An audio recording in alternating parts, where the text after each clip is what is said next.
बैकुंठ में बैठे हो। बद्रीनाथ धाम को भगवान का घर कहा जाता है। आज आप भगवान के घर में आके बैठ गए हो।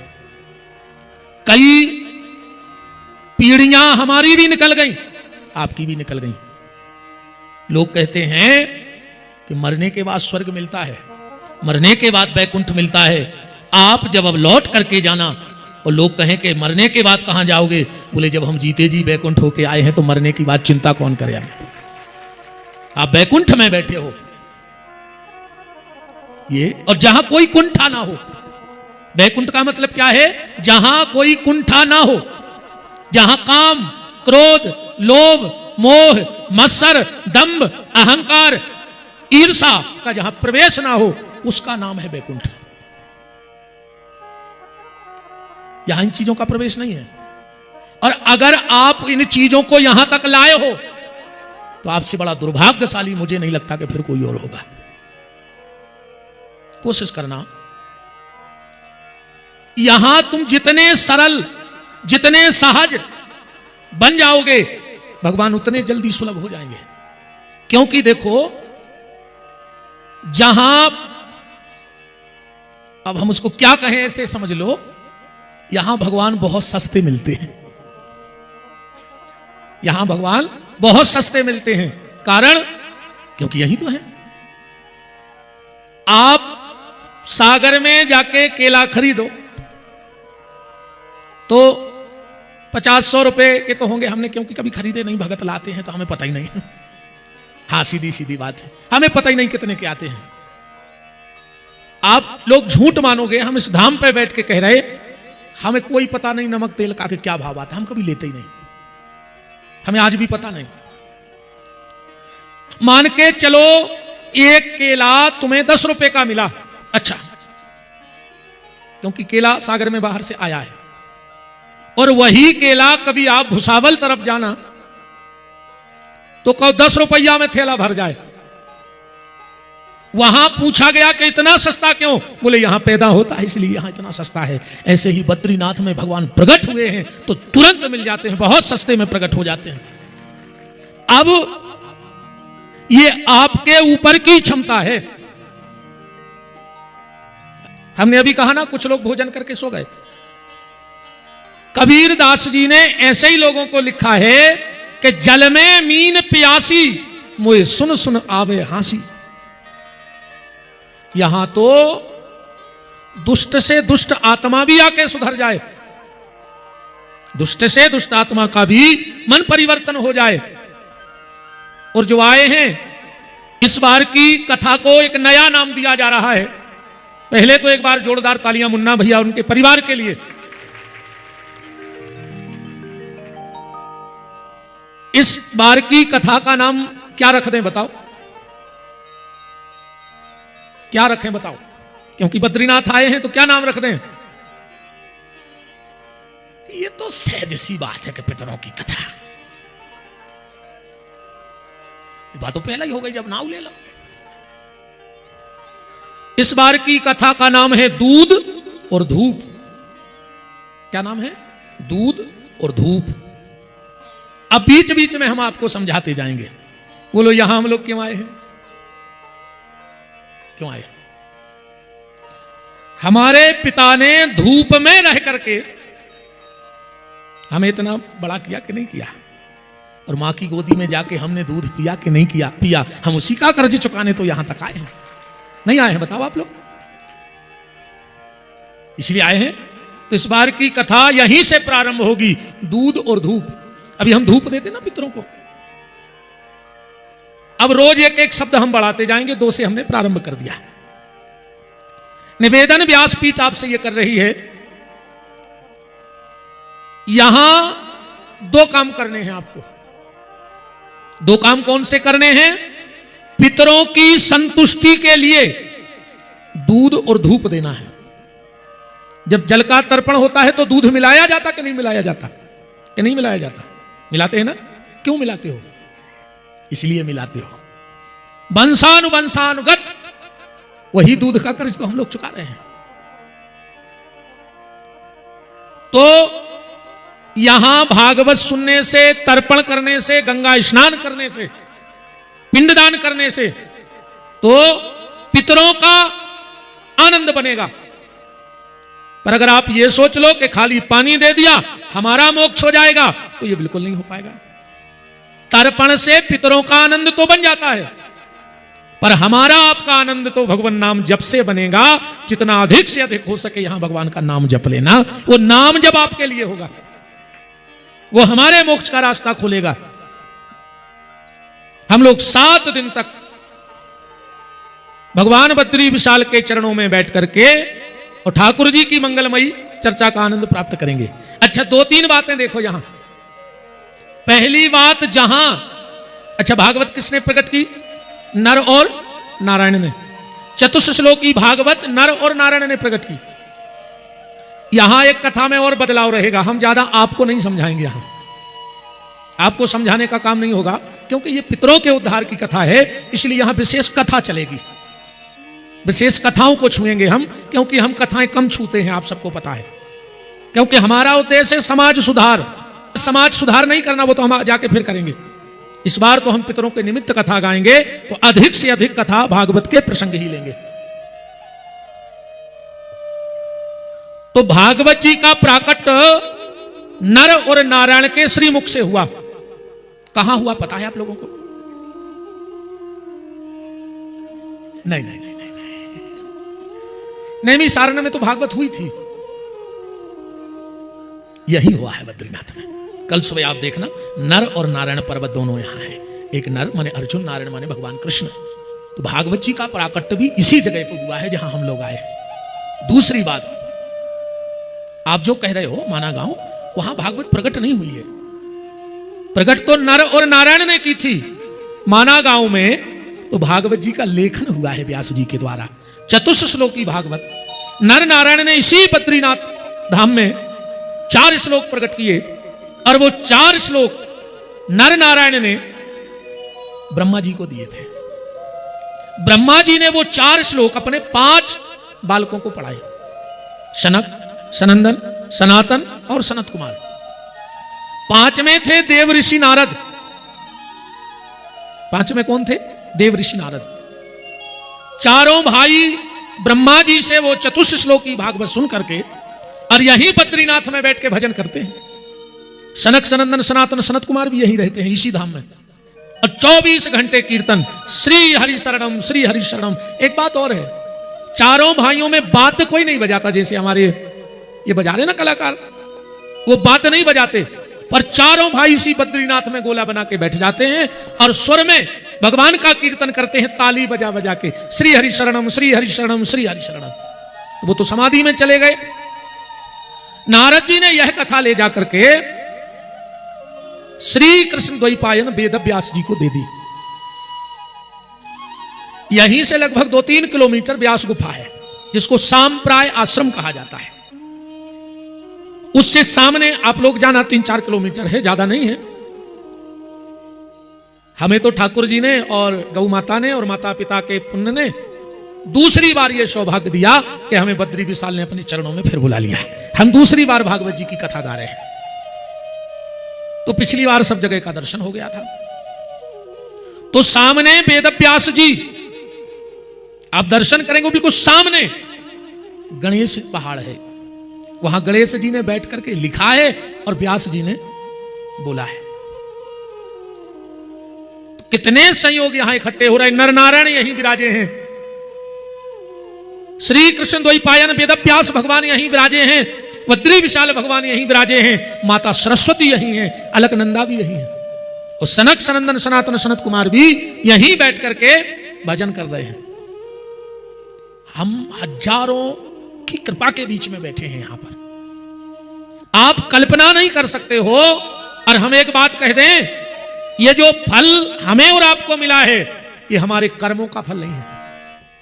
अगर कर्मों का फल मिलता तो शायद हम कभी बद्रीनाथ आ ही ना पाते, क्योंकि मेरे कर्म इतने खराब हैं, मुझे आपका तो पता नहीं। अगर भगवान कर्म की तराजू लगा देता तो विपिन बिहारी को तो ऋषिकेश के नीचे ही से भगा देता। पर मैं यहां तक आया, और आप अपना जानो, यहां हम कर्म के हिसाब से नहीं आए, यहां तो हम बद्रीनाथ की कृपा के हिसाब से आए हैं। उसने हमारे कर्म नहीं देखे, बस उसने अपनी कृपा बरसा दी हमारे और आपके ऊपर। और हम लोग बैठे हैं आनंद से। तो ये तो आपको क्रम पता लग ही गया कि नर नारायण ने भागवत जी को प्रकट किया, फिर ब्रह्मा जी को, ब्रह्मा जी से सनक सनंदन सनातन संत कुमार देव ऋषि नारद को, और फिर नारद जी से व्यास जी को, व्यास जी से श्री सुखदेव भगवान को। यही कैलाश पर जब माता पार्वती को अमर कथा सुनाई गई, कैलाश से यहीं आके वेद व्यास जी की पत्नी बिटिका देवी के गर्भ में श्री सुखदेव जी ने प्रवेश किया। इसमें 4 शब्द हैं, भा, गा, बा और ता। चारों को मिला दो तो बन जाए भागवत। भासन्ते त्रिय लोकेशु गायन्ति नारदो शिवा, वर्तन्ते सर्व तीर्थेषु तरन्ति सर्व मानवा। जिसकी भाषा तीनों लोकों में है वो भागवत है।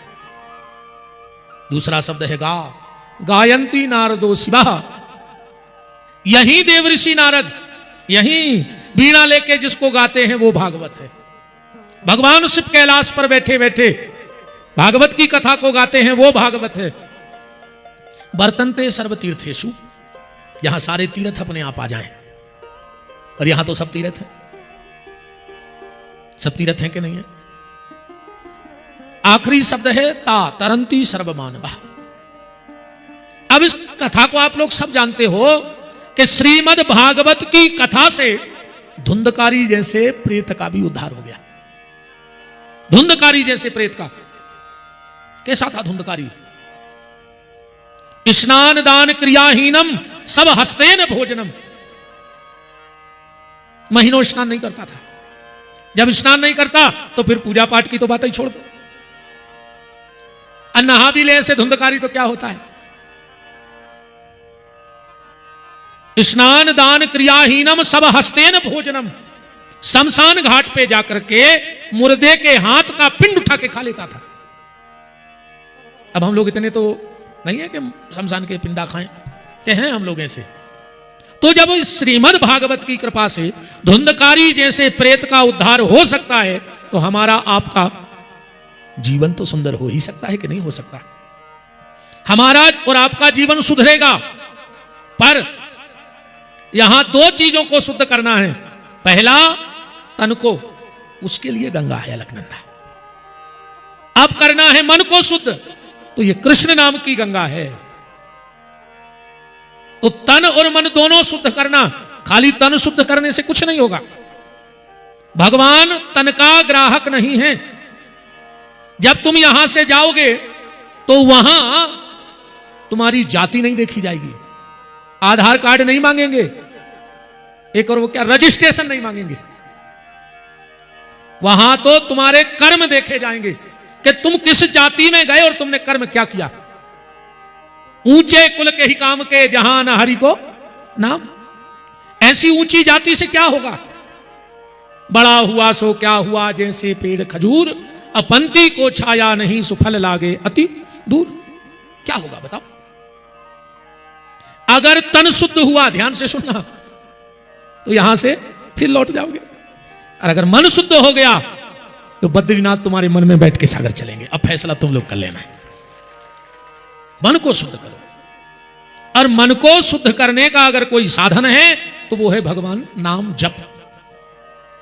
भगवान नाम जप के द्वारा ही मन की शुद्धि हो सकती है। तो भगवान को आपसे चाहिए क्या? निर्मल मन जन सो मोहि पावा। भगवान कठिन नहीं है, भगवान तक आने का रास्ता कठिन है कि नहीं है? जो भी आए होंगे उनको पता है। यहां भगवान तक आने का रास्ता कठिन है, पर भगवान के पास जाना बिल्कुल कठिन नहीं है। ऐसे ही तुम जितने सरल बन जाओगे, भगवान उतने जल्दी तुम्हें सुलभ हो जाएंगे, प्राप्त हो जाएंगे। तो मन को शुद्ध करो। एकदा ही विशालायाम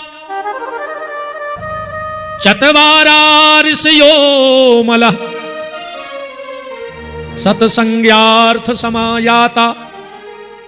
एक समय नेमी सारण्य की पावन भूमि में शौनकादि 88,000 महात्मा इकट्ठे हुए और परस्पर विचार चल रहा था कि घोर कलयुग आ रहा है इस कलयुग में व्यक्ति की बुद्धि पापमय हो जाएगी, व्यक्ति का मन भजन की तरफ कम लगेगा, संसार की तरफ ज्यादा दौड़ेगा। कोई पक्का विचार नहीं निकल रहा था, उसी समय 5 वर्ष की जिनकी आयु है, श्री सूत जी महाराज का पदार्पण हो गया। सबने सूत जी महाराज को हाथ जोड़ के कहा, भगवन अज्ञान तिमिरांधस्यो, हम जिस अज्ञान के मोह माया जाल में फंस गए हैं, इससे हमको निकालो। घोर कलयुग आ रहा है, और कलयुग में व्यक्ति की बुद्धि कैसी होगी कि भगवंत कथा न रुचेगी जिन्हें, नहीं शास्त्र की बातों पे ध्यान धरेंगे, पढ़ के अंग्रेजी कहाँ आएंगे साहब, वो होटल में मदपान करेंगे। अब लातन देख जवान सभी, निज मात पिता को नाही चाहेंगे। हर व्यक्ति दुनिया में परेशान है, हर व्यक्ति। पर एक बात ध्यान से सुन लो, जो व्यक्ति परेशान है उसके लिए कथा बड़े काम की। एक डाल पर एक कौवा बैठा था, ध्यान से सुना बात। जिनको लगता है कि भगवान ने हमें कुछ नहीं दिया, इनको इतना दिया, इनको इतना दिया, इनको ये कर दिया, हमें कुछ नहीं दिया। तो एक डाल पर एक कौवा बैठा था और नीचे एक महात्मा भजन कर रहे थे। कौवे की आंख से आंसू गिरा। कौवा की कथा ऐसे प्रारंभ कर रहे कि पितरपक्ष चल रहा। आजकल कौओं ने भी मीटिंग कर ली है, इसलिए कम दिखते हैं। कौओं ने क्या मीटिंग कर ली? कौओं ने मीटिंग कर ली है कि जिसने अपने मां बाप को जीते जी पानी नहीं दिया है, उनके घर का श्राद्ध खाने अब कौआ समाज नहीं जाएगा। जिसने जीते जी मां बाप की सेवा नहीं की है, उनके घर का श्राद्ध कौआ समाज बहिष्कार करता है। इसलिए कौए दिखते ही नहीं, क्योंकि लगभग 50% मान लो समय आएगा तो और आगे बढ़ेगा, लोग जीते जी पानी नहीं देते हैं। है? कुछ तो इनमें ऐसे आए होंगे जो सास से मुंह नहीं बोलती होंगी। यहां पितरों के उद्धार को आई है ना। सास से कब से बैर बंधा है ये बताओ पहले? पांव छू के आई हो? नहीं आई। 6 महीने से नहीं बोलते गुरुजी हम उनसे, अभी ते पितर तार हो। बोलो, इतने तार हो पितर है ना, भी नहीं तर रहा है। या फिर ते कसम खा के जाइयो, हमारी गारंटी कहा फिर तार जाए। अगर इतने कसम खा के जाइयो कि इतने से जाके मर जाए हैं, पर अपनी सास ससुर से बेर ने बांधे कब हम न, कोई मतलब नहीं है। हाँ, इतने संकल्प करके जाओ। कछु तो बुराई छोड़ के जाना, या जो ले आए थे वो सब वापस ले जाओगे। अकेली पूरी सड़ गई सो बेता ही फेंक दियो। आज जो भीतर मन सड़ो है वो भी तो फेंक के जाओ, है ना। जो मन सड़ गया है उसको नहीं फेंकोगे, अच्छा मन ले जाना। एक बात बताओ, जब भोजन बासा हो जाता है हम भोजन को अलग कर देते हैं, और अगर भाव गलत हो जाए तो भाव को अलग क्यों नहीं करते हो? भाव को अलग क्यों नहीं करते? कई लोग बुराइयां पाल के बैठे हैं। एक बात बताओ, हमने भोजन किया, कुछ समय बाद निकाल दिया कि नहीं निकाला? हमने पानी पिया, कुछ समय बाद निकाला कि नहीं निकाला? हमने सांस ली, कुछ समय बाद निकाली कि नहीं निकाली? तो जब भोजन शरीर में नहीं रखते हो, पानी शरीर में नहीं रखते हो, हवा शरीर में नहीं रखते हो, तो ये नफरत के बीज अपने शरीर में क्यों पाल रखे हैं? इनको भी निकाल के जाना यहां से। सड़े आलू फेंक दे, ऐसा ही सड़े विचार भी फेंक के जाइयो तो काय को लगे दद्दा हरो। हम ट्रेन में पूरे तमाशे देखता है, भगवान मालक है। हरे राम राम राम राम। चलो आज पहला दिन है, कह तो दे हमारा स्वभाव बन गए हैं, सो मान है तो हम हैं न। निवेदन, ये व्यासपीठ आपसे कह रही है कि यहां आए हो तो भाव बदलना, भाव बदलना। यहां से अगर कुछ खरीद के ले जाना, अच्छे विचार खरीद के ले जाना, शुद्ध संकल्प खरीद के ले जाना, अच्छे आचरण खरीद के ले जाना, क्योंकि यहां थोक दुकान है, यहां बहुत सस्ते मिलते हैं। हमने कहा ना, यहां बनता है, अच्छे विचार बनते हैं ठाकुर जी के आने पर। तो वो सारा संसार परेशान है। बात चल रही थी कौवा की। कौओं ने मीटिंग कर ली, गैया ने भी मीटिंग कर ली। एक गैया दूसरी गैया से कह रही थी कि 2 दिन से कुछ नहीं खाया। तभी एक मकान का दरवाजा खुला और वहां से एक बहू पत्तल लेके आ गई और गाय को बुलाने लगी। तो दूसरी गाय ने कहा चलो, तुमने 2 दिन से कुछ खाया नहीं और वो भोजन लगा के बुला रही। तो उस गाय ने कहा तुम उसको जानती नहीं हो, आज उसके ससुर की श्राद्ध है तो हमको खिला रही है। परसों ऐसा डंडा मारा था है ना। यह हाल है कि नहीं है? सच सच बताना। श्राद्ध है तो गैया ढूंढते फिर रहे हो। अरे अभी 16 श्राद्ध के बाद जिस दिन गैया आएगी फिर खिलाओगे? फिर नहीं खिलाओगे, फिर तो कुत्तों को खिलाओगे। कुत्तों की चुम्मी ले हो। हाँ, ले रहे कई लोग, कुत्तों की चुम्मी लेने लगे लोग आजकल। देखो तुम तमाशा लोगों के घर में। शास्त्र यहां तक कहता है कि अगर किसी के घर में श्राद्ध का भोजन करने जाओ और कौर हाथ में हो अमृत का, और अगर उसके घर में कुत्ता दिख जाए तो अमृत का कौर फेंक दे ब्राह्मण और उठ के घर चलाए। जिसके घर में कुत्ता दिख जाए उसके घर में श्राद्ध का भोजन ब्राह्मण कभी भूल के न करे। ये नियम है। अब आजकल वही प्लेट में तुम खा रहे हो, वही में कुत्ता खा रहा है। वही बिस्तरा में तुम सो रहे हो, वही में कुत्ता सो रहा है। अब भाई कंबल तुमने फटकार के पंडित जी को बिछा दो, ये पे तुम और कुत्ता तो वही बैठे थे। अब हम समझ जा नहीं पा रहा है कि कुत्ता को आए। भाई यहां इंसानों में इंसान बैठे कि नहीं बैठे? जो जिसकी लाइन में बैठेगा वही कहलाएगा कि नहीं कहलाएगा? तो कौआ डाल पर बैठा था। बात यह चल रही कि दुनिया परेशान है। नीचे एक महात्मा भजन कर रहे थे। कौआ की आंख से आंसू गिरा और महात्मा के सिर पे गिर गया। महात्मा ने ऊपर को देखा, उस कौए को बुलाया, इधर आओ, रो क्यों रहे हो? कौआ ने कहा इसलिए रो रहे हैं, भगवान ने हमें बनाया, ठाकुर जी ने हमें बनाया और इतना काला बनाया, इतना काला बनाया कि कोई मुझे पसंद ही नहीं करता। आप तो एक काम करो, मुझे हंस बना दो, गोरा चट्टा हंस बना दो। महात्मा ने कहा एक काम करो, तुम किसी हंस के पास जाओ और उससे पूछ के आओ कि अगर वो सुखी है तो हम तुम्हें हंस बना देंगे। हम में इतनी ताकत है भजन की कि हम तुम्हें हंस बना सकते हैं, पर तुम किसी हंस को लेके आओ, पूछो उससे। कौआ गया एक हंस के पास और बोले हंस तुम सुखी हो? हंस ने कहा यह भी कोई जिंदगी है? अरे भगवान ने सिर्फ एक कलर दिया, वो भी सफेद। कीचड़ से बचो, है ना, उसको भी तो दिक्कत है। बोले फिर? बोले अच्छा तो तोता है, उसमें प्रकृति ने सारे रंग भर दिए तोते में, तुम तोता बन जाओ। कौआ महात्मा के पास गया, बोले हमें अब हंस नहीं बनना है, हमें तोता बना दो। महात्मा बोले तुम तोते के पास चले जाओ, और अगर वो सुखी है तो हम तुम्हें सुखी बना देंगे, तोता बना देंगे, क्या दिक्कत है? जैसे हंस बनाना है ऐसे तोता बना देंगे। वो कौआ गया तोते के पास, बोले तोता तुम तो बड़े सुंदर लगते हो। अरे तोता ने कहा ये सुंदरता ही तो हमारी जान पे आफत बन गई। कोई भी पकड़ के पिंजरे में बिठा लेता है और कहता है रटो मिट्ठू राम राम, बोलो मिट्ठू। भगवान करे तोता कभी नहीं बनना, तुम तो एक काम करो मोर बन जाओ स्वतंत्र जंगल में।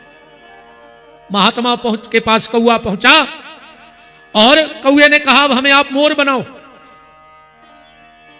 महात्मा बोले चले जाओ, चले जाओ, मोर से पूछा वो सुखी है। कौआ गया मोर के पास, बोले मोर तुम सुखी हो? बोले काहे के सुखी, सुंदरता तो बड़ी अच्छी है, पर अगर कोई पकड़ ले तो जबरदस्ती पंख खींच लेता है, फिर वो तकलीफ तो हम झेलते हैं, और इसी सुंदरता के कारण पिंजरों में भी बंद हो जाते हैं। कौआ तू एक काम कर, कहीं मत भटक, तू अच्छा है, काला है ना, तुझे कोई पिंजरे में रखता है। बोलो रखता है कोई कौआ पिंजरे में? वो तो अब इतना कौओं से गरज पड़ी है तो भली देख रहे हो, वरना कौओं को कौन पसंद करे? करता है कोई? अब तो अपने माँ बाप को बैकुंठा पहुंचाने सुहापन कौओं को पूज रहा है, ना तर कौआ को नहीं पूजो चाहे। मेरे कहने का मतलब बस ये है कि तुम जहां हो वहां सुखी रहो। और एक मंत्र याद रखना जीवन में, भगवान ने तुम्हें जितना दिया है अगर तुम उतने में खुश नहीं हो, जितना तुम्हें दिया है अगर तुम इतने में खुश नहीं हो तो मैं गारंटी देता हूं भगवान तुम्हें कितना भी दे दे तुम कभी खुश हो ही नहीं सकते हो। यह बिल्कुल गारंटी की बात है। अगर इतने में खुश नहीं हो तो तुम्हें कितना भी दे दिया जाए तुम कभी खुश हो नहीं सकते, क्योंकि खुशी तो तुम्हारे भीतर है, आनंद तुम्हारे भीतर है, बस तुम्हें प्रकट करना है। कस्तूरी कुंडल बसे मृग ढूंढे बल माही। हम भटक रहे हैं, और जिस दिन हमारा भटकाव शांत हो जाएगा उसी दिन आनंद ही आनंद हो जाएगा। तो तुम जहां हो वहां आनंद में रहो। रही बात दुख की, तो अबे तो किसी को कोई काम तो है नहीं। एक काम करना, आज शाम को जो भी तुम्हारे कमरे में रुका हो अगर कोई दूसरा, तो बैठ के थोड़ा सा दुख सुनाइयो को। कहियो भैया बहुत परेशान है, लड़का बोमन को नहीं चल रहा हो, बहू बा नहीं सुनत, इतनी भर कह दियो। पहले तो बोले है लेटो, तुम्हारी सुने, और तुम 2-3 मिनट सुनाइयो जब वो सीधो बैठे। और जब वो सुने हैं, तुम सुबह शेरोडोन की गोली ढूंढत फिर हो। और किसी के साथ कर लेना, ये किसी को भी दुख सुनाना, वो तुम्हें इतना दुख सुनाएगा, इतना दुख सुनाएगा कि तुम्हें लगे कि भगवान की सबसे बड़ी कृपा हम पे आहे रे, हम तो बहुत सुखी हैं। हाँ, क्योंकि हर आदमी दुखी है, कहीं चले जाओ। वो दुख का कारण क्या है?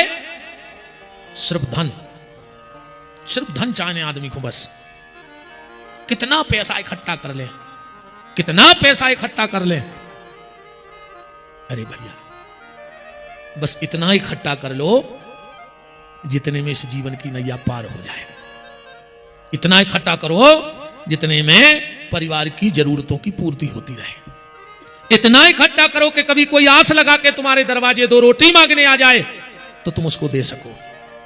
इतना इकट्ठा करो कि अगर कोई गरीब बाप तुम्हारे यहां आस लेके आ जाए कि मैंने बेटी का विवाह करना है, तो आप उसको 1000-2000 दे सको। इतना इकट्ठा करो। पर हाय पैसा, हाय पैसा, हाय पैसा, पागल है आदमी, इसलिए शांति नहीं है। सारी दुनिया दुखी है। यह बात अलग है कि दुख सबके अलग अलग हैं। गरीब आदमी को दुख अलग है, अमीर को अलग है, बूढ़े को अलग, जवान को अलग, पुरुषों का दुख अलग, महिलाओं का दुख अलग। गरीब का दुख क्या खाएं, उसके घर में कुछ है ही नहीं। और अमीर को दुख क्या क्या खाएं, पूरी टेबल भरी। आध घंटा तो वो मेन्यू कार्ड तैयार हो तो बड़े बड़े लोगों के, और उसमें से भी वो एक आध सेव का टुकड़ा खा पाते हैं, है ना। जवान आदमी का दुख, क्या करें महाराज, टाइम ही नहीं है। क्या करें महाराज, हमारे पास टाइम ही नहीं है। न मंदिर जाने को टाइम, न तीर्थ में जाने को टाइम, न माँ बाप के पास बैठने का टाइम है। बोलो अच्छा ईमानदारी, कितने दिन से तुम अपने पिताजी जिन जिन के हो कौन बैठे हो? कभी 10 मिनट का समय दिया तुमने बाप को? कभी अच्छे कपड़े नहीं चाहिए तुम्हारे पिताजी को बुढ़ापे में? कोई फैशन शो में तो जाना नहीं है। अच्छा भोजन भी नहीं चाहिए, क्यों? क्योंकि अब शरीर साथ नहीं देता है। अब माँ बाप को अपने बच्चों का थोड़ा सा टाइम चाहिए। बस 10 मिनट शाम को बैठ लो, 10 मिनट सुबह बैठ लो, थोड़ी सी गपशप कर लो, अच्छा लगेगा। तो जवान आदमी के पास भी टाइम नहीं है। वो तो ये अच्छा है कि मौत बता के नहीं आती, वरना आदमी कहता है अबे नहीं आओ, टाइम नहीं है, बद्रीनाथ से लौट आए फिर आइयो, है ना। अगर मौत भी बता के आती तो लोग निश्चित कह देते कि बाद में आना, भी टाइम नहीं। तो जवान आदमी का दुख क्या है? उसके पास टाइम नहीं है। और बूढ़े आदमी को दुख, क्या करे महाराज, टाइम ही नहीं कटे, है ना। एक के टाइम है नहीं और एक का टाइम कटता नहीं। पुरुषों की टेंशन अलग है, क्या करें महाराज, वो हमारी सुनती नहीं, है ना। है टेंशन जाके नहीं है, सबसे रिला रहे गुरुजी सही है। महिलाओं की टेंशन, माताओं की, हमारे पास एक साड़ी नहीं है। इकट्ठो करवे में तो बहुत आगे हैं जी। और जब नेपाल से 5-5 बोरी पत्थरा ले आ सकते हैं जी। सालक राम जी नहीं, वो सालक राम जी नहीं थे। हाँ, वो 5-5 बोरी जो पत्थर लाई थी, क्या वो सालक राम जी थे? बीच में एक नदी में रुक गए, कोई ने कह ये भी सिद्ध है। अरे हमने कहा सागर में भरवा दें कोई नदी से, है ना। राम, ये टेंशन नहीं है कि एक साड़ी नहीं है। टेंशन तो अब बता रहे हैं, हमारे पास एक साड़ी नहीं है। वो सबसे बड़ी टेंशन है कि अलमारी में जगह नहीं है ना। अलमारी में जगह नहीं है। सारा संसार दुखी है तो सनकादिक ऋषि सूत जी से कह रहे हैं कि इसका उपाय क्या है।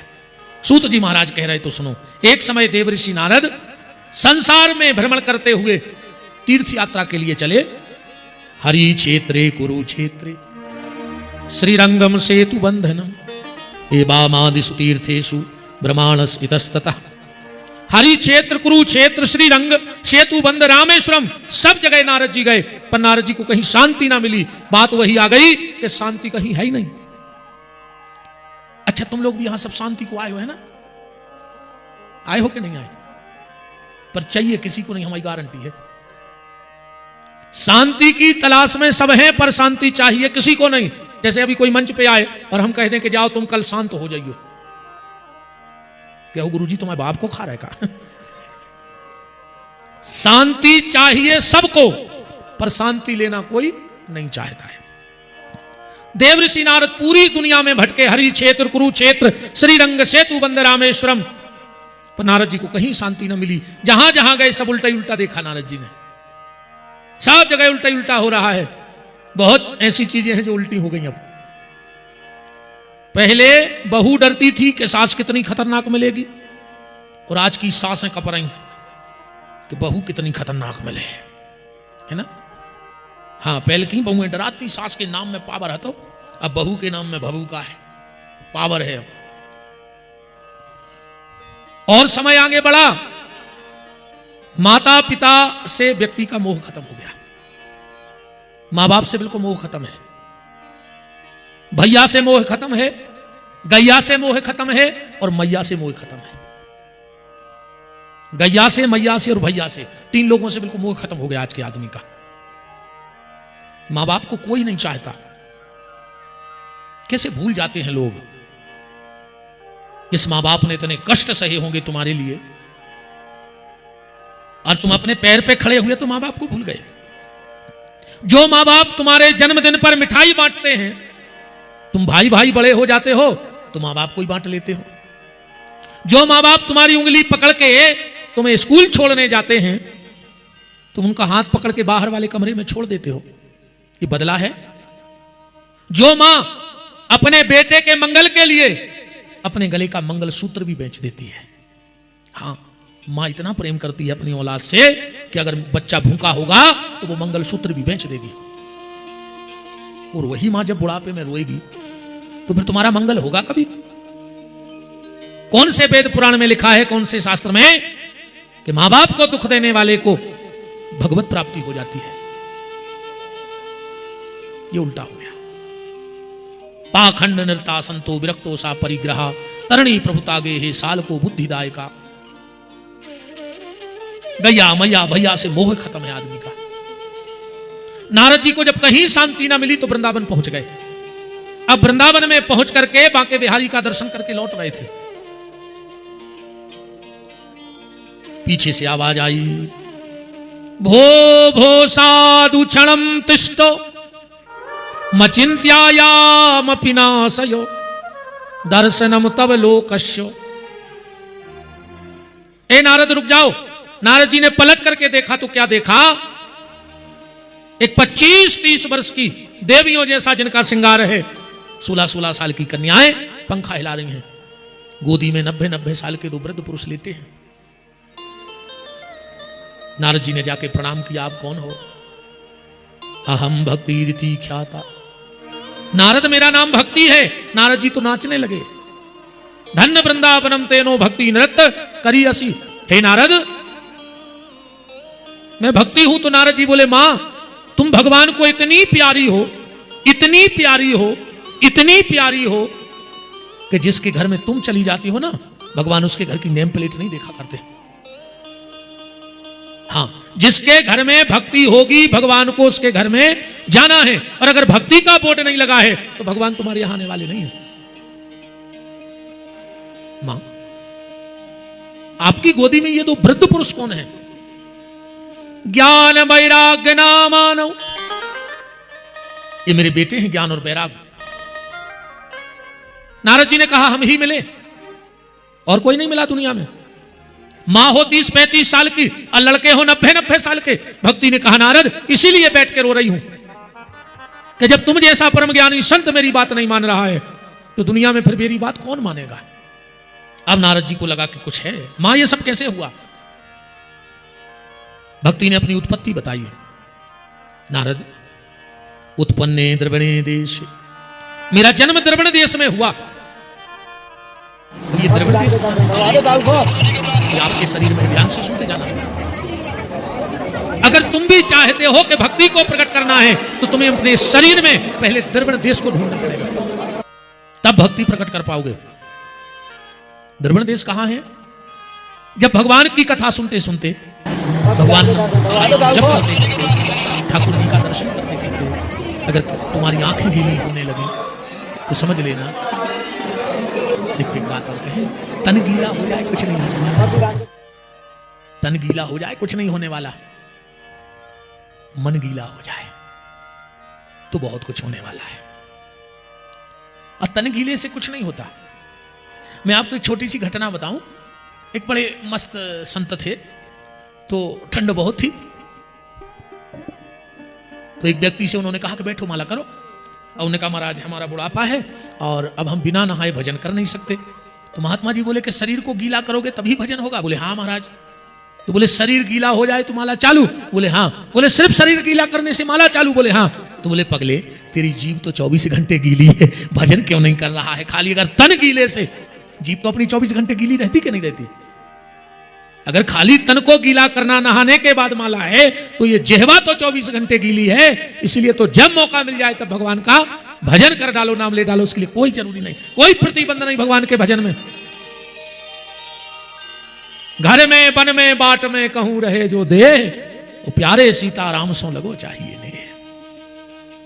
आपका तन भी गीला हो पर बद्रीनाथ में आए हो तो बद्रीनाथ की कृपा से आपका मन गीला हो जाए। अगर आंख में आंसू आ जाए तो समझ लेना कि तुम्हारा यहां आना सार्थक हो गया है।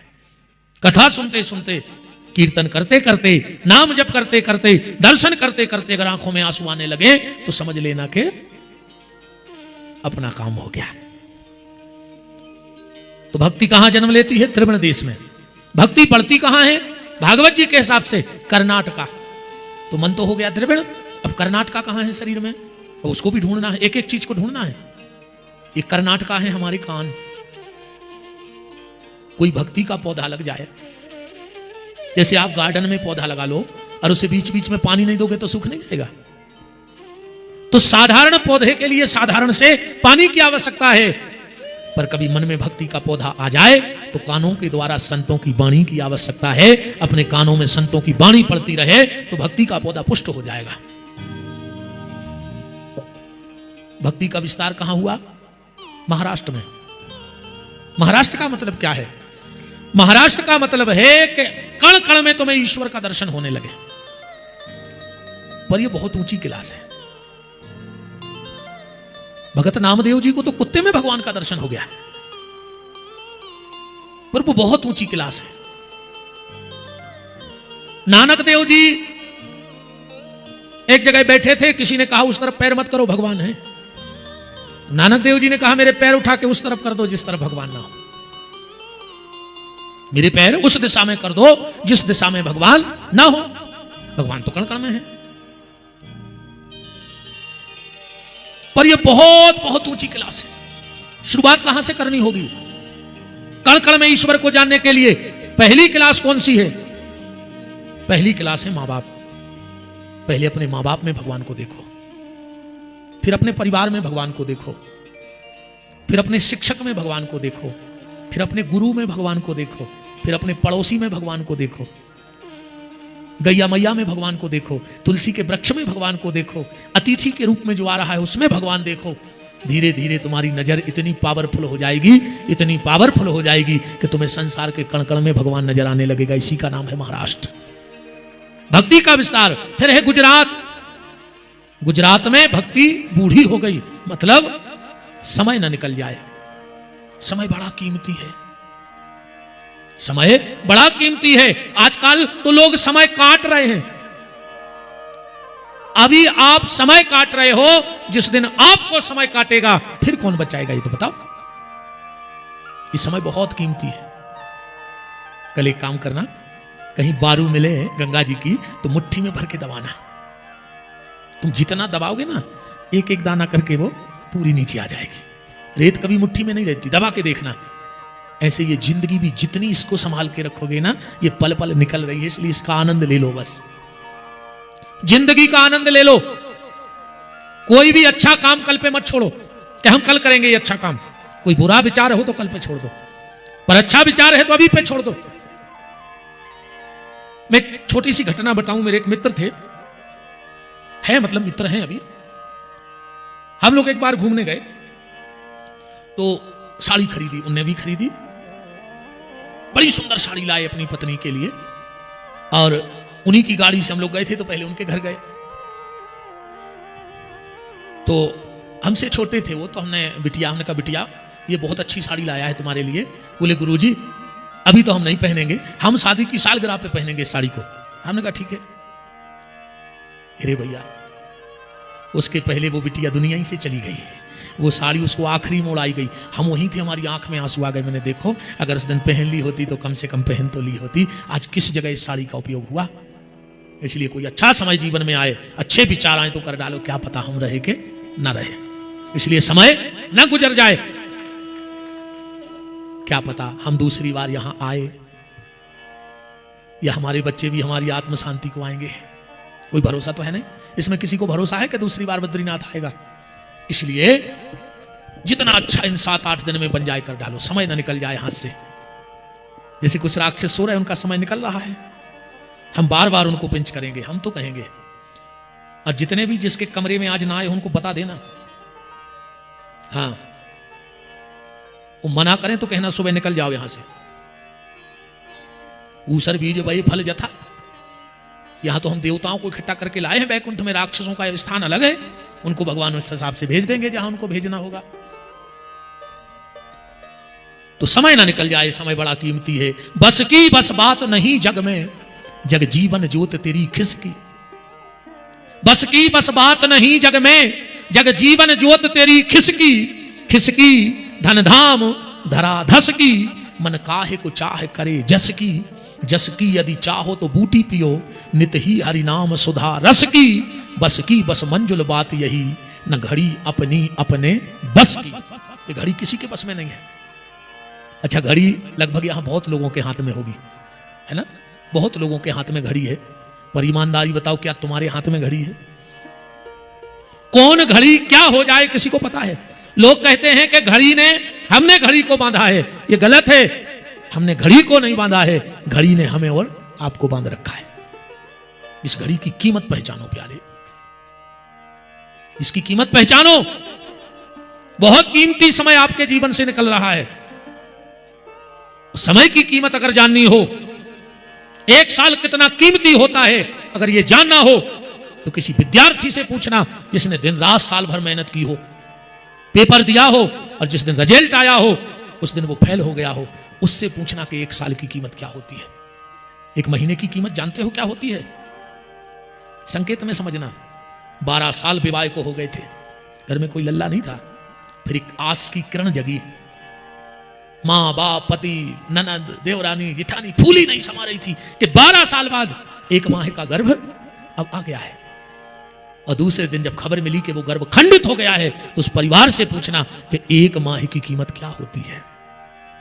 एक दिन की कीमत अगर जानना चाहते हो, एक दिन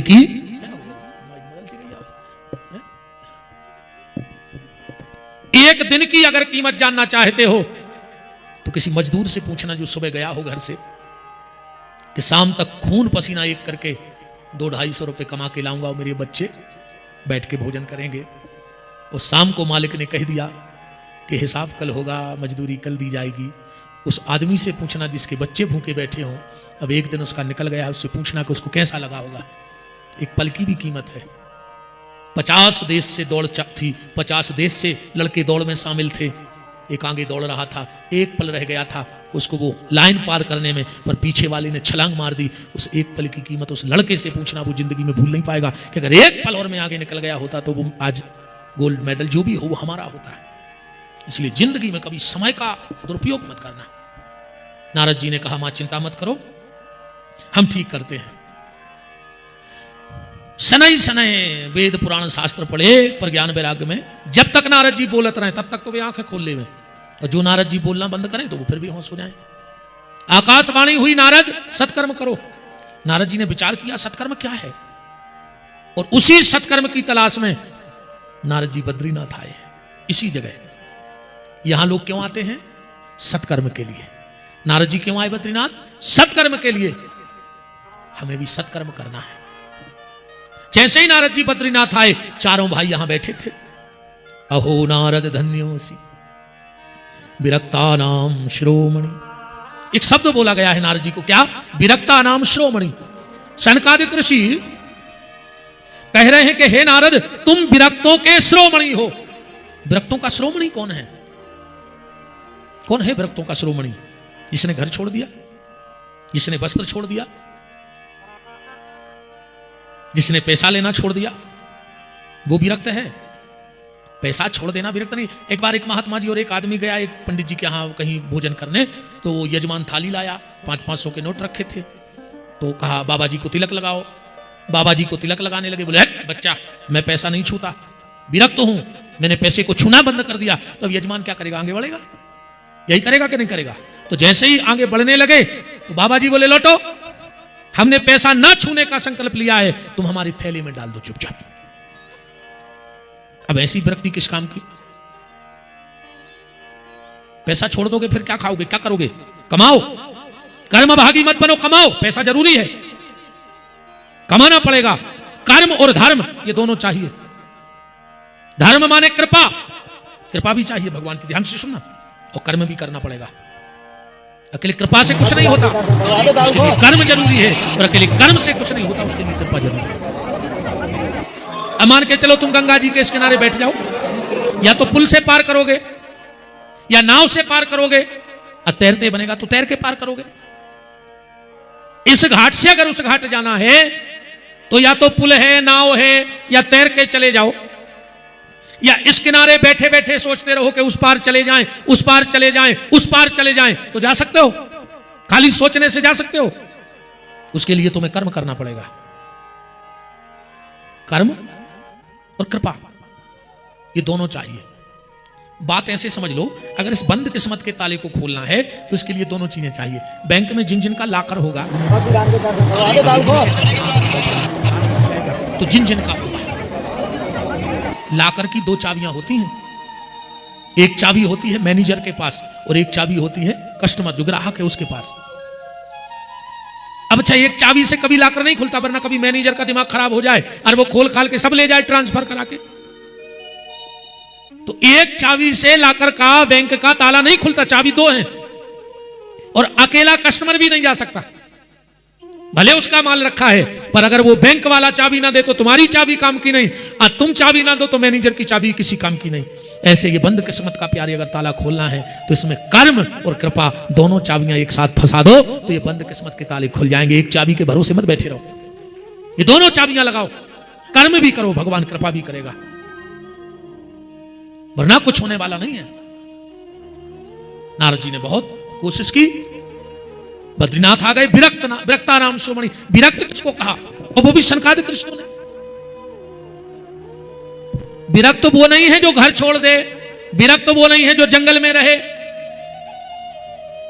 जंगल में रहने पर भी ये कामना व्यक्ति को ऐसे परेशान करती है, ऐसे परेशान करती है कि पीछा छोड़ती नहीं है। तो वास्तव में विरक्त कौन है? वास्तव में विरक्त वो है जो बिछड़ों को भगवान से मिलाने का काम करता है। सबसे बड़ा विरक्त कौन है दुनिया में? जो भटके हुए को भगवान से जोड़ दे, उसका नाम विरक्त है। देवऋषि नारद का यही काम है, जो भटक गया है ऐन कैन प्रकारेण उसको भगवान के चरणों से जोड़ देते हैं, उसका नाम है विरक्त। और हम तो मुन्ना भैया को विरक्त कहते हैं, क्योंकि इतने लोगों को लाके बद्रीनाथ से जोड़ दिया है, तो आप भी विरक्त कहलाओगे, इसमें कोई दिक्कत नहीं, कोई शास्त्र मत बात है, यह बिल्कुल शास्त्र सम्मत बात है। नारद जी ने कहा भैया मैं चारों तरफ घूमने गया पर सब जगह उल्टा पुल्टा देखा। तीर्थों की मान मर्यादा, ढोंगी लोभी पाखंडी बन बन के बाबा बैठ गए। मूड मुड़ाए भाई सन्यासी, 2-4 मूड पे केस लदे, सुहा के तीर्थों में बैठ गए। अच्छा, करता एक है, बदनाम बहुत लोग हो जाते हैं। आदमी हर व्यक्ति को शक्की नजर से देखने लगता है, हर आदमी को शक्की नजर से देखने लगता है। भैया, मैं वृंदावन गया था, ज्ञान वैराग्य अवस्था में देखे तो आकाशवाणी हुई कि सत्कर्म करो। तो ये सत्कर्म क्या है? हम उसकी तलाश में आपके पास आए हैं। देव ऋषि नारद ने कहा, तो चारों भाई बोले, नारद तुम भागवत की कथा सुना दो। बोले, कब से? अब जो भागवत के मुहूर्त के पीछे पड़ते ना कि हमें अच्छा मुहूर्त मिल जाए, हमें अच्छा मुहूर्त मिल जाए, उनके लिए श्लोक लिखा है, सदा सेव्या श्रीमद् भागवती कथा। जब तुम्हारा मन हो जाए भजन के लिए बैठ जाओ। भजन का कोई टाइम नहीं है। आपको आधी रात में नींद नहीं आती है, उठ के भगवान के भजन को बैठ जाओ, कहीं भी बैठ जाओ। हाँ, पर वो बहुत ऊंची स्थिति की बात कर रहा हूं मैं, बहुत ऊंची स्थिति की। पर अभी तो नाम जप करो, नाम जप करते रहो। सनातन रूप गोस्वामी जी, ध्यान से सुना, जिंदगी में 1 रुपए का कभी संचय नहीं किया उन्होंने। 1 रुपया को संचय नहीं करो, ना कोई मठ, ना मंदिर, ना कोई दिखावा। ब्रज की रज में पड़े रहते, मधुकरी मांग मांग के खाते थे ब्रज में। मधुकरी मतलब किसी ब्रजवासी के घर से रोटी मांग के खाना, उसको मधुकरी बोला जाता है। बिल्कुल बुढ़ापा आ गया, शरीर जीर्ण शीर्ण हो गया, क्योंकि शरीर भाई प्रकृति का नियम है। तो अब कोई सेवा करने वाला नहीं, विवाह किया नहीं तो संतान थी नहीं, और संपत्ति इकट्ठी की नहीं तो चेला कोई बना नहीं। वरना संपत्ति के लोभ में कोई ना कोई चेला बन जाता कि बाबा जी का इतना बड़ा मठ, ये गादी हमें मिलेगी। पर भगवान को चिंता हो गई। एक छोटे से बालक बने और पहुंच गए गोस्वामी जी के पास। कहा, रे बाबा, आज से हम तेरे पास रहेंगे। बाबा ने कहा, ये बेटा, मेरा खुद का ठिकाना नहीं है, बूढ़ा आदमी हूं। नहीं नहीं, आज से हम मधुकरी मांग के लाएंगे और आपको खिलाएंगे, आपकी सेवा करेंगे। बोले, ऐसा है तो बने रहो, भजन करते रहना। भगवान ने कहा, तो एक काम करो, कल से हम मांग के लाएंगे, आज तो खिलाई दो। अच्छा, मधुकरी वाले तो बहुत संत हैं ब्रज में, तो अभी भी बहुत संत हैं, पर गोस्वामी जी का एक विचित्र नियम था। आज रोटी मांग के लाए और उसको जमीन में गाड़ दी ब्रज की रज में, और 2 दिन बाद निकालते थे उसको, जब वो बिल्कुल सूख जाए, और जमुना जी के जल में डुबो डुबो खा लेते थे। तो कहा, बाबा आज तो खिलाई दो। गए तो एक रोटी गढ़ी थी रेत में, निकाली, बोले ले खा ले। बोले, बाबा थोड़ा घी मिल जाए, मक्खन, कुछ चब नहीं रही रोटी। गोस्वामी जी बोले, एक काम करो, तुम कोई बड़ा सा गुरु जी देख लो, आज तुमको घी चाहिए, कल मकान चाहिए, फिर कपड़ा चाहिए, तुम हमारे यहां नहीं रहोगे, निकल जाओ यहां से। भगवान ने कहा, नहीं नहीं बाबा, गलती हो गई। अब बुढ़ापे का शरीर था, उनको जाना था डोल डाल के लिए, तो जल्दी जल्दी में लोटा ले नहीं जा पाए। भगवान ने अपना नाम बता दिया था, बिहारी। तो बोले, बिहारी, हाँ बाबा, अरे मेरा लोटा लेके आना, मैं डोल डाल को जा रहा हूं।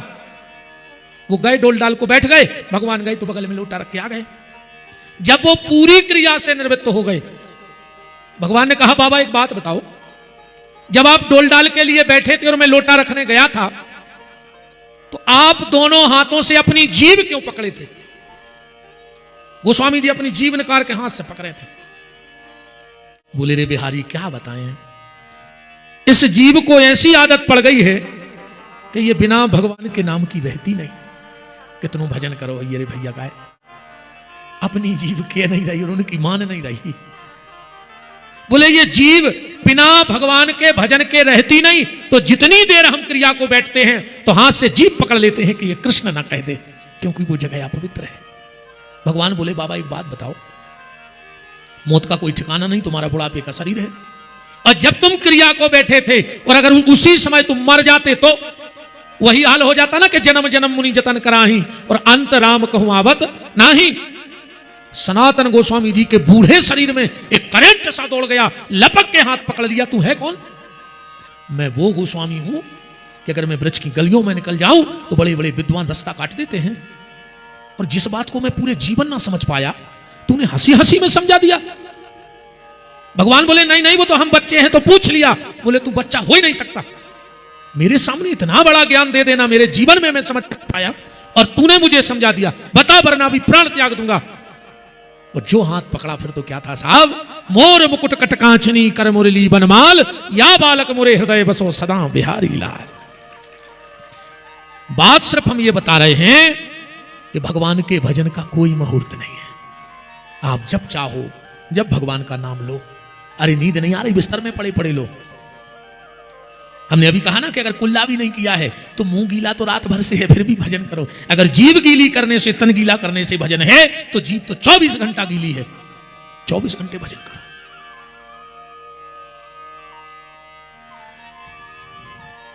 नारद जी ने कहा कि मैंने 4 वेद, 6 शास्त्र, 18 पुराण सुनाए, जब ठीक नहीं हुए तो भागवत से कैसे ठीक हो जाएंगे। चारों भाई बोले कि नारद, जैसे घी से दिया जलता है और कोई कुतर्की तर्क लगाए कि दूध से दिया जलाओ, दिया कैसे जलता है? घी से। अब कोई उसमें तर्क लगाए कि दूध से दिया जलाओ, अपन कहो नहीं जलेगा तो कोई कहेगा कि दूध में घी तो है। अब आप मना भी नहीं कर सकते कि दूध में घी नहीं है, पर दूध से दिया जलेगा? नहीं जलेगा। पहले घी से, दूध से दही बनाना पड़ेगा, दही को मथना पड़ेगा, फिर मक्खन बनेगा, फिर वो तपेगा और फिर तप करके घी बनेगा, तब दिया जलेगा। ये 4 वेद, 6 शास्त्र, 18 पुराण, ये दही दूध सब हैं, पर शुद्ध घी तो श्रीमद् भागवत की कथा है। और यहां हम दिया जलाने आए। नारद जी बोले जैसे आप ही कथा कर दो तो। चारों भाई बोले हम कर देंगे। नारद जी बोले पर एक बात है। बोले क्या? बोले जैसे तुम वैसे हम। बोले मतलब? बोले हम भी बाबा तुम भी बाबा, नहीं ते कछु नहीं होते कछु। चारों भाई बोले तो एक काम करो, खर्चा बांट लो। बोले क्या? अब यही बात हो रही है बद्रीनाथ में बैठ के। ये बोले बीच में है हरिद्वार, आप हरिद्वार से चाहे बद्रीनाथ आ जाओ चाहे वृंदावन चले जाओ, एक सा दरवाजा है, दूरी एक सी है दोनों की। तो चारों भाई बोले हम उतर के नीचे आ जाएं और तुम उनको लेके आ जाओ, भागवत की कथा चालू हो जाएगी। बोले वहां मंच बनाना पड़ेगा। बोले कोई जरूरत नहीं है, बालू इकट्ठी कर लेंगे गंगा जी की और उस पर बैठ जाएंगे चारों भाई। बोले पंडाल? बोले वहां आनंद नाम का घाट है जहां बहुत विशाल वटवृक्ष लगा है, उस पर बैठकर हम लोग उसके नीचे बैठ के कथा करेंगे। पूरी बात हो गई। यहां बद्रीनाथ से नीचे हरिद्वार में सनक सनंदन सनातन सनत कुमार गए और वृंदावन से ज्ञान वैराग भक्ति को लेकर बाबा नारद आ गए। सबसे पहले नारद, नारद के पीछे भक्ति, भक्ति के पीछे ज्ञान वैराग, और जैसे ही कथा होने लगी नारद जी उठ के खड़े हो गए। कायेन वाचा मनसा, जिसने जीवन में किसी का अच्छा ना सोचा हो, किसी से 2 मीठे शब्द ने बोले हुए और किसी को 1 लोटा पानी भर के ना दिया हो। जैसे यहां कुछ लोग खुद खा के सो जाएंगे पर किसी को परसेंगे नहीं, है ना। देखो ये गंगा बहने निकली है बद्रीनाथ में धर्म की, सत्कर्म की। तुम बस इतना ही करते रहना कि तुमने एक ने भोजन किया है तो एक को परोस के भोजन करा देना, इतना तो कर सकते हो। और हो सके बन जाए तो 2-3 काम बिल्कुल भूल के मत करना। यहां पहला, अगर आप गंगा जी जाओ स्नान करने तो कमर के नीचे के वस्त्र मत धोना। वहां मेरा निवेदन है, चाहे माताएं हो चाहे पुरुष वर्ग हो, तीर्थ में कमर के नीचे का वस्त्र धोकर निचोड़ा जाता है और उससे जो जल गिरता है वो हमारे पितरों को पीना पड़ता है। ध्यान से सुनते जाना हमारी बात।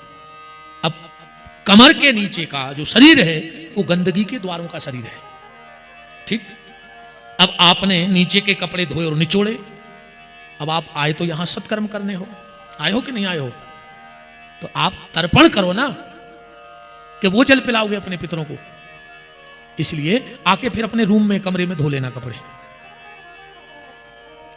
दूसरा एक काम और करना, हो सके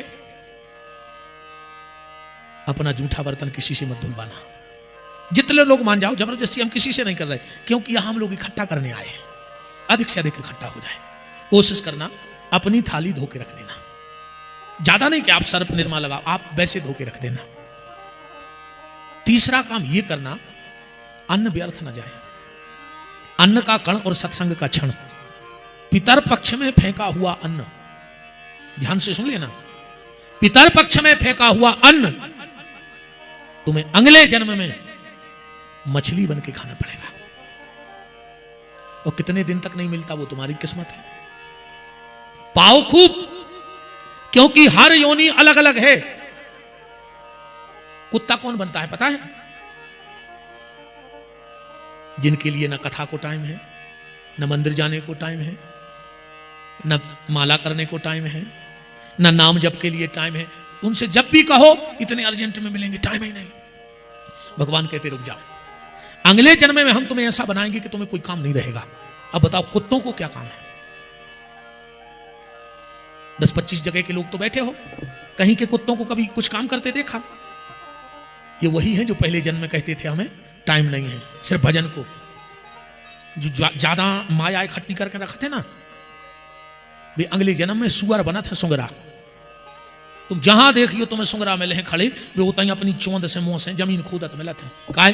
उनको खबर देते कि हमने कहूं न कहूं गड़ाओ, तो अभी भूल जात के गड़ाओ कहां, तो सो पूरी जिंदगी खोदत ही रहते। सो अब तैसे जी को जहां को टिकट बनने हुए, अगले जन्म में मर के अजगर बना था। ये जन्म में वो चेलों को खात, सो अगले जन्म में वो बन के मरत बना थे अजगर, और चेला बना थे चिटिंगे। सो भी चिटिंगे फिर वो अजगर को खा लेते। हिसाब बिल्कुल क्लियर कर जे भी अपन। ठीक, निंदा से बचना, 2 शब्द सुनना, 2 शब्द सुनना। हम तीर्थों के लाने आए हैं, सुख सुविधाएं ना भी मिल पाए, या तो राम मिले हैं या सुख सुविधा मिले है। तुम चाहो कि 2 ही हाथों में भर लिए तो न मिल पाए। ठीक, अब हम कुछ कह नहीं रहे, कथा लाइव चल रही है। जैसा कल से लोग बातें कर रहे हैं, हमारी तो आत्मा रो रही है कि यहां भी आके ये करने आए हो, क्यों आए हो? मत आना, अब अगली बार मत आना। अगर तुम लोगों के ऐसे विचार हैं मत आना अगली बार। हम कह रहे हैं मंच से मत आना अगली बार। ऐसे व्यंग बाण लोग कस रहे हैं, हम वो लाइव कैमरे पे कई लोग देख रहे होंगे, इसलिए हम नहीं बोलना चाहते, पर संकेत में समझ जाना कि थोड़ा वाणी का नियंत्रण रखना। ईमानदारी बताओ, हम आपके साथ आए कि नहीं आए? हम चाहते तो फर्स्ट एसी का रिजर्वेशन करा के आ जाते। हम चाहते मुन्ना भैया से कह देते, मुझे विश्वास था कि मैं प्लेन से भैया से कहा भी था, पूछो तुम्हारा एसी में करवा दे। हम लोग नहीं भैया, हम खूब एसी में घूमते हैं, 24 घंटा गाड़ी में हमारी एसी से लग रहे। पर हम यहां किसी की शादी में या किसी के फंक्शन में नहीं जा रहे, ये हम अपने ठाकुर के दरवाजे जा रहे हैं। हम इस शरीर को कष्ट दे के जाएंगे। सब माताएं हैं, मैं जनरल के डिब्बे में बैठ के आया हूं आप सबके साथ, जहां आप बैठे थे। बताओ क्या मैं एसी में नहीं आ सकता था?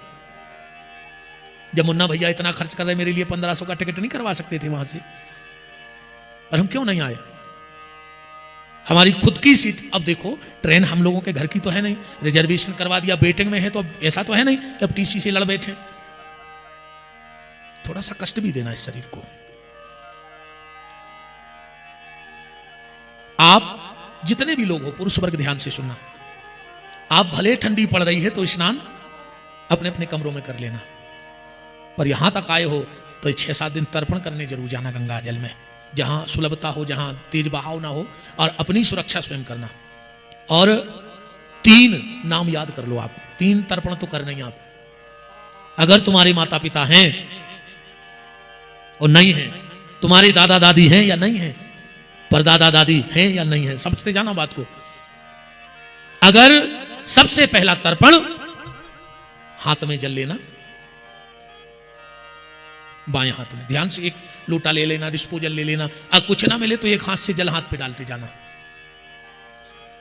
पहला तर्पण आप अपनी अंगुली पे जल डालना और कहना, जितने भी देवता हो बद्रीनाथ से हमारा जल स्वीकार कर लो।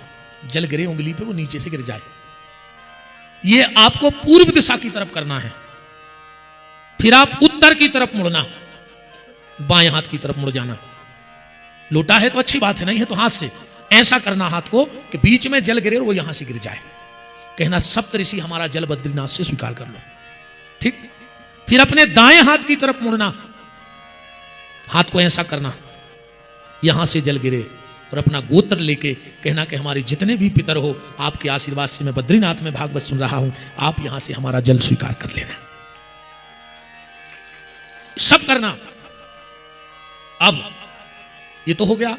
अब जिनके माता पिता नहीं हैं, वो लोटे में जल लेना, बाएं हाथ पे जल डालना और कहना, बसु पितर हमारा जल स्वीकार कर लो। हमारे जब माता पिता शरीर छोड़ के जाते हैं तो वो बसु नाम के पितर बनते हैं।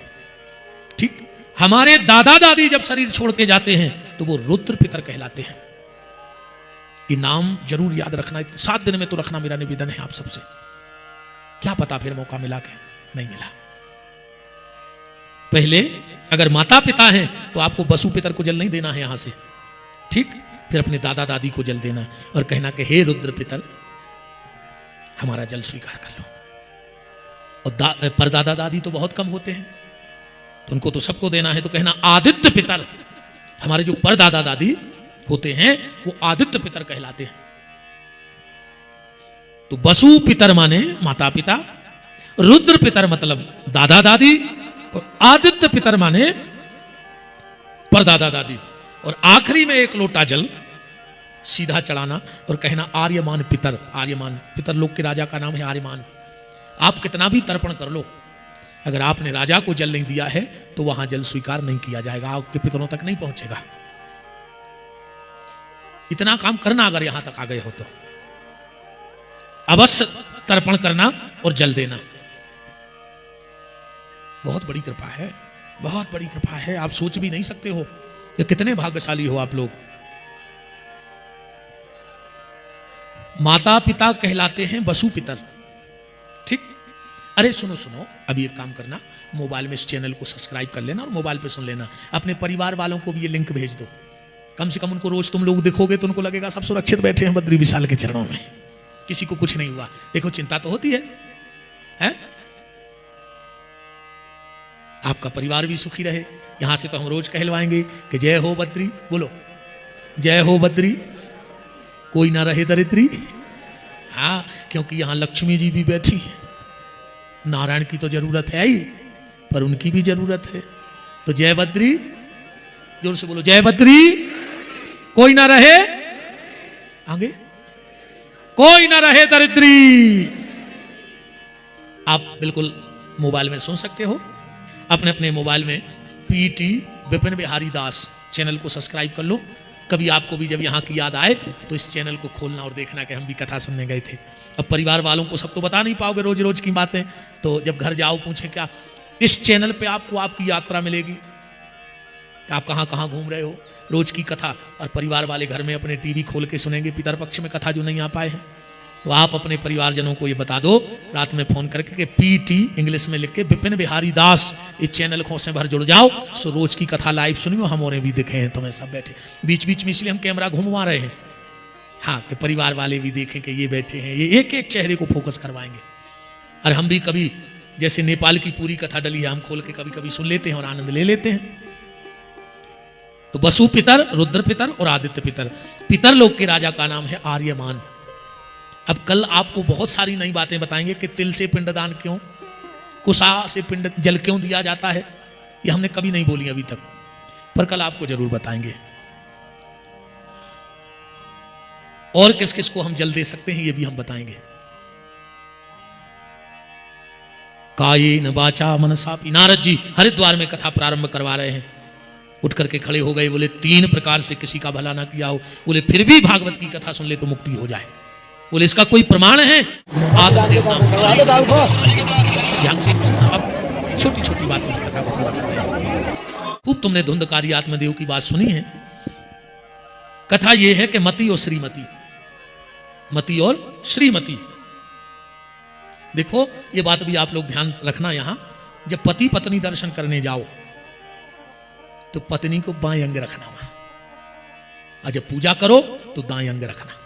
पूजा में पत्नी को दाएं अंग बिठाना चाहिए, और जब किसी संत को प्रणाम करो, भगवान को प्रणाम करो, तो तुरंत पत्नी को बाम अंग कर लेना चाहिए। अब ये परंपराएं हैं, इन पे हम कल चर्चा करेंगे कहां से ये बातें आ गई कि पत्नी बाम अंग आए, कभी दाएं अंग आ जाए। अब फिर उनको मन है ना, फिर तो कोई कुछ बोल नहीं सकता। ऐसे शादी में जब कार्ड छपा थे ना, तो लड़की के आगे लिखा रहता है 100, पूरा होता है 100 कांक्षणी, ये होता ना, पर पूरा 100 कांक्षणी नहीं लिखो रहता 100। वो लड़का को लिखो जाते चिरंजीव, सोते चिरंजीव नहीं लिखो जाता कि लो ची लिखो जाते, मतलब घर के पहले ही से अपन सचेत करत हैं कि बेटा बा आके 100 के है, कैसे बस 100 कांक्षणी आए और तुम्हें ची नहीं करने, कैसे तुरंत तुम चिरंजीव आओ। तो जितने यजमान बैठे थे तो सब चिरंजीव कहा है, भी नहीं कर सके ची। सो जहां बैठे हो तो बैठा लिया और क्या करिए बताओ, है ना। ये बहुत बड़ी बात है कि इतने पति पत्नी एक संग गांठ जोड़ के बैठे। बताओ घरे बैठे करूं तुम्हारे ऐसी 10 मिनट, अब बैठ जाओ तो लड़ाई हो जाए, भी गारंटी है। हाँ, अगर पति पत्नी बैठ गए तो झगड़ा हो जाएगा। हाँ, बहुत बहुत बड़ी कृपा है बद्री विशाल की। हरे राम राम। तुम चंद्रमुखी, मैं सूर्यमुखी, तुम हमसे दुखी, हम तुमसे दुखी। ऐसा ही ना हाल। तू चंद्रमुखी, मैं सूर्यमुखी, तुम मुझसे दुखी, मैं तुझसे दुखी। चलो पहाड़ पे कूद पड़िए, हम भी सुखी और तुम भी सुखी, है ना। पति पत्नी का जीवन बड़ा प्यारा होता है। दूध और पानी जब एक हो जाते हैं तो फिर कोई बता नहीं सकता कि दूध क्या है और पानी क्या है। ऐसे पति पत्नी को होना चाहिए, पर कोशिश करना दूध और पानी मिला दो। अगर थोड़ी सी खटाई गिर गई तो ना दूध काम का रहेगा ना पानी काम का रहेगा। ऐसे पति पत्नी के जीवन में कभी संशय की खटाई ना गिर जाए, वरना दाम्पत्य जीवन की सीताराम हो जाएगी। आज सबसे ज्यादा जरूरत है दाम्पत्य जीवन की। अगर नंद यशोदा में प्रेम ना होता तो क्या कृष्ण वहां प्रकट होते? वसुदेव देवकी में प्रेम ना होता तो क्या भगवान वहां जाते? दशरथ कौशल्या में प्रेम ना होता तो क्या भगवान अवध आते? पति पत्नी में प्रेम होगा तो परमात्मा अपने आप तुम्हारे घर आएगा। पर घर ही नहीं बन रही। ये तो वहां का ये सब बात है। कछु तो बस ही में लड़ते आए। हाँ, पति पत्नी को ऐसा होना चाहिए। अच्छा, शुरू में 6 महीना तक पति बोलत है, वो पत्नी सुनत है। 6 महीना बाद पत्नी बोलत है, वो पति सुनत है। वकील साहब जल्दी जल्दी हाउ कह रहे, क्या बात है?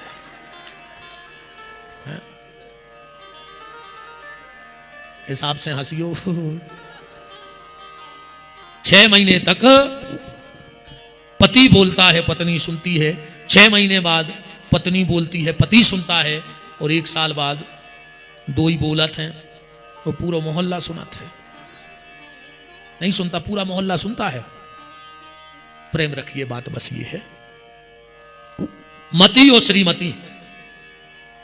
आदमी की मति कितनी अच्छी क्यों ना हो, अगर श्रीमती की मति गड़बड़ हो गई तो आदमी को मरना पड़ेगा। और श्रीमान की मति कितना खराब हो जाए, बस श्रीमती को विश्वास भगवान से न टूटे तो एक दिन श्रीमान की मति अपने आप ठीक हो जाए, जो हमारा चैलेंज है।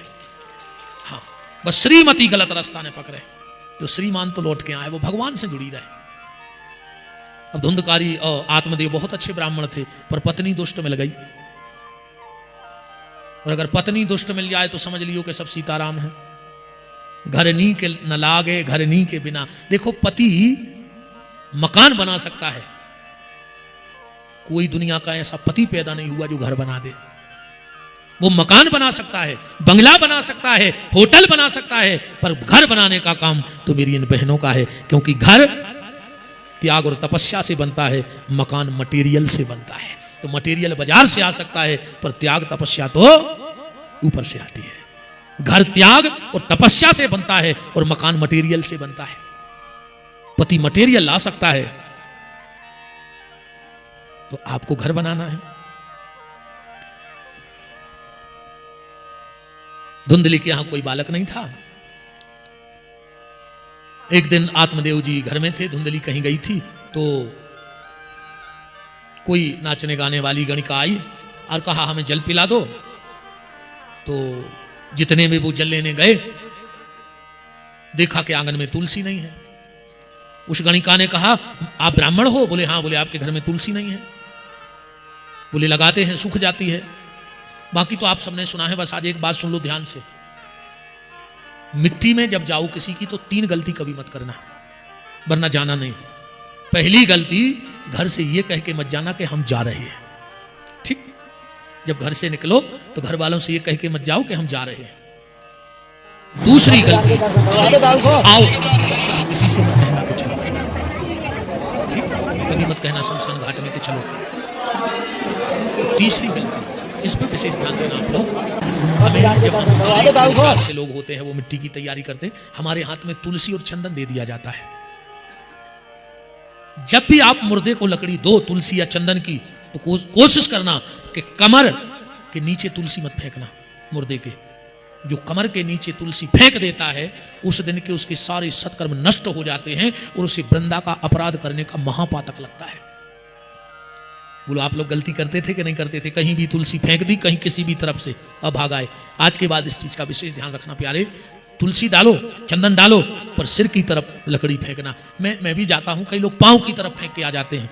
जो कमर के नीचे तुलसी फेंकता है उसकी संतान दरिद्री हो जाती है, उसकी संतान माँ बाप से दूर हो जाती है, उसकी संतान माँ बाप से कलह करने लगती है। 3 काम बढ़ेंगे तुम्हारे यहाँ, माँ बाप से दूर, माँ बाप से कलह और संतान परेशान। तो बोलो आज तीनों काम हो रहे हैं कि नहीं हो रहे? तीनों काम में कितना इजाफा हो रहा है? बच्चे दूर होते जा रहे, कछु तो तुम्हें दूर कर रहा है। जो सरतान के कॉलोनी मोहल्ला में ना कहते अपनो बेटा विदेश में है, विदेश में पढ़ा रहा है इकलौतो, जो ना मर जे हो सो मोहल्ला की कंधा दे भी है ना सड़ जाओ घरे, वो टिकट तक नहीं मिले है। वो तो ऐसे कहते कोनो रिश्तेदार से कि खारी में आ पाएंगे अभी तो करो। ऐसी कैसी औलाद को पढ़ा रहे तुम विदेश में कि तुम्हें कंधा नहीं मिले? बोलो कितना पैसा चाहिए? खाओगे पैसा क्या? चलो 5 शहर में 14 बंगला हो जाए, जिस दिन मरोगे और वो औलाद सामने नहीं है तो क्या बंगले तुम्हारी? अब ठीक है सीताराम तीर्थ पे हैं, बहुत कोशिश करें कि कछुओं में उल्टो सूदो न कहने पड़े ना, अपन तो बिल्कुल सीधे बारे आए इतने कहे मनो देख लियो साथ में बहुत अच्छी कथा करें। हाँ ज्यादा मत करवो। तो तुलसी मत फेंकना, आज की कथा का ये सूत्र याद रखना। जब भी किसी की मिट्टी में जाओ तो मिट्टी में आगे नहीं करेंगे। कई आदमी पहले से पहुंच जाता हमारा गट्ठा, इतनी जल्दी है का तुम्हें? हमने कई लोगों को देखो, हमें को गुरु जी हम तो निकल आए तो बैठे हैं, हम कहते हम तो पीछे ही आए, तुम आगे चलो। मिट्टी में पीछे जाना चाहिए। बहुत बदल गई व्यवस्थाएं। पहले हमारे यहाँ के क्या रीति रिवाज थे, पहले अगर मेहमान घर में आता था और 2-4 दिन रुक जाए और जब हम उसको स्टैंड छोड़ने जाते थे तो आंखों में आंसू आ जाते थे। 2-3 दिन अगर हमारे घर में कोई रुक जाए और वो जाए तो आंसू आ जाते। आजकल तो आदमी मिट्टी में नहीं रो रहा हो, उते भी हंसत जात। कई आदमी तो कान में फोन लगाए जाते, जैसे डायरेक्ट बात चल रही हो कि बर्थडे हम पहुंचा रहे तना देख लीजिए अपने बहुत खास आते, जमराज से बात हो रही हो मरघटाई में मोबाइल छोड़ दो।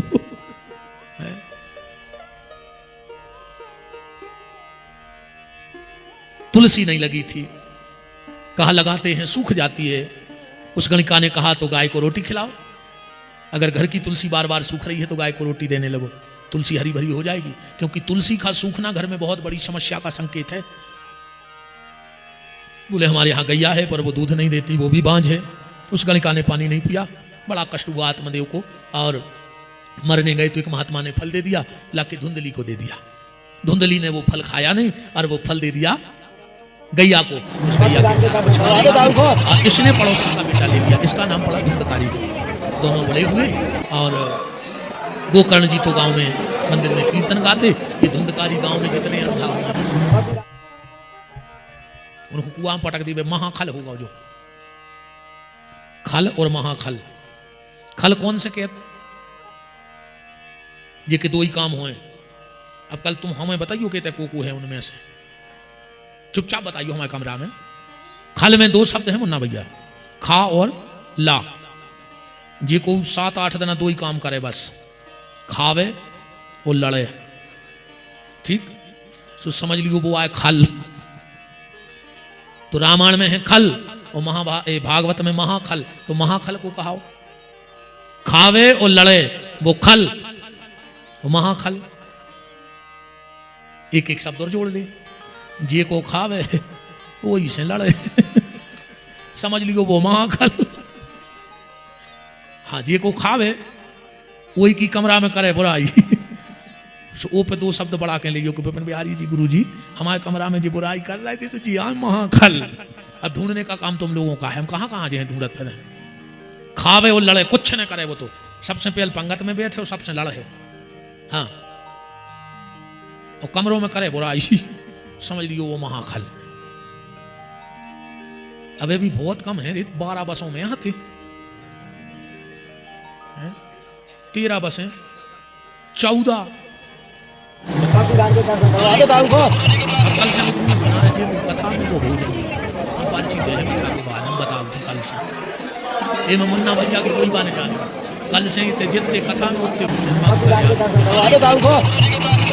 हम आज तो आज हम सभी को नाराज होने हो जो हमारी तुम्हारी अच्छी बड़ा बिल्कुल चिंता में नहीं रही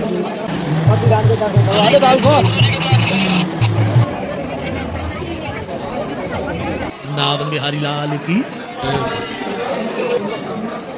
धुंधकारी बिगड़ गया आत्मदेव संतान के 3 दुख पहला संतान है नहीं दूसरा हुआ था सो मर गया और तीसरा होके अगर मूर्ख निकल जाए तो संत कहते हैं बहुत अच्छी कहेंगे ये भाव तो सुमारेगा अगर होकर मूर्ख निकल गया वो तो रोज लड़ाई खड़ी करे है ना करे बहुत दुख हुआ आत्मदेव को मैंने संत की बात नहीं मानी संतान ली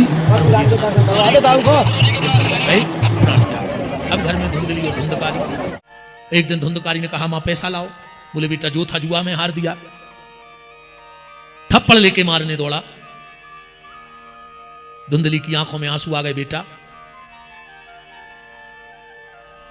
मैंने जिंदगी भर अपने पति को सुख नहीं दिया मेरा बेटा मुझे कैसे सुख देगा जजमान पत्नियां एक बात और गांठ में बांध लियो जितनी जनी आई हो संगे माता जी हरो अपने अपने स्वामी जी के संगे कथा के तुरंत बाद यही पंडाल में पाँव पन्ने घर वाले के न कल से ते अज्जो ने अगर तुम्हें शर्म लगे तो भीतर ने हो जज्जो हाँ हाँ जे को घर वाले के पाँव परी में शर्म लगे वे कल से तो बिल्कुल नहीं अज्जो कमरा में सोइयो ठीक जितने भी जोड़े के साथ आए हो क्योंकि तुम्हारा सब कुछ तुम्हारा पति जब तुम्हें पति में श्रद्धा नहीं है विपिन बिहारी की गारंटी है तुम्हारी परमात्मा की श्रद्धा नहीं है सब झूठा तमाशा है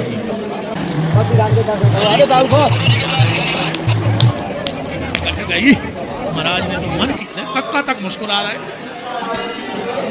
कि जा अच्छी बनी ये बार की कथा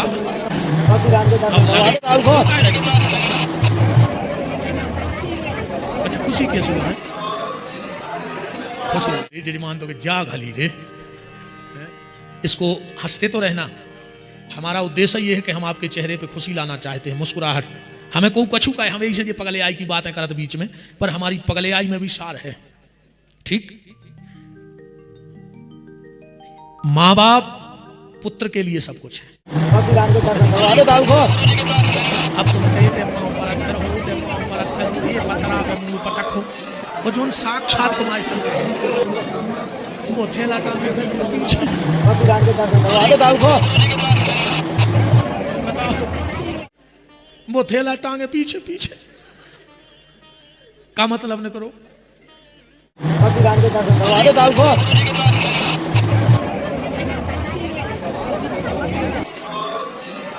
हाँ बिल्कुल हमारी बात ध्यान से सुनियो जितने भी पति पत्नी जोड़े से आए हो पाँव जरूर पड़ियो हाँ सुबह उठ के पैर पड़ना फिर देखना तुम इस बार कई बार तुमों ने तीरथ करे हुई हैं पर हमारे संगे तीरथ करे भी को आनंद लगे सुबह उठ के सबसे पहले स्नान करके आना अपने पति को प्रणाम करना कोई शर्म नहीं और अगर तुम्हें घर वायक हो पाँव परी में शर्म लगा थे तो धिक्कार है तुम्हारे लाने फिर जिस बच्चे को माँ बाप के चरण छूने में शर्म लगे बहु औलाद नोई ठीक और बा पत्नी भी नोई अगर पति के पाँव छूबे में वो शर्म लगे तो कथा से जब आरती हो बिल्कुल आज तो हम देखें तो कल से हमें कहना ना पड़े हाँ धुंधली कह रही है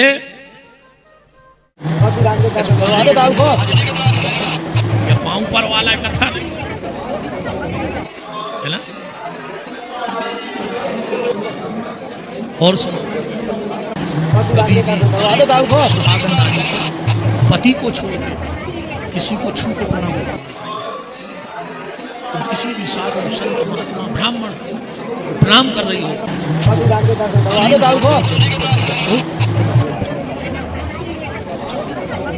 छू के प्रणाम नहीं करना चाहिए जमीन से करो दंडवती करो प्रणाम करो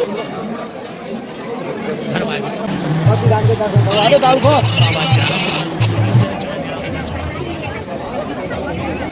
हम हाथ जोड़ जोड़ के कहते हम माताओं से कबू पाँव नहीं पड़वा तो काय जबरदस्ती करत हो हमने गज जा रहे को पीछे से हाथ करते पता लगे हमारा मुंह टूट जाए,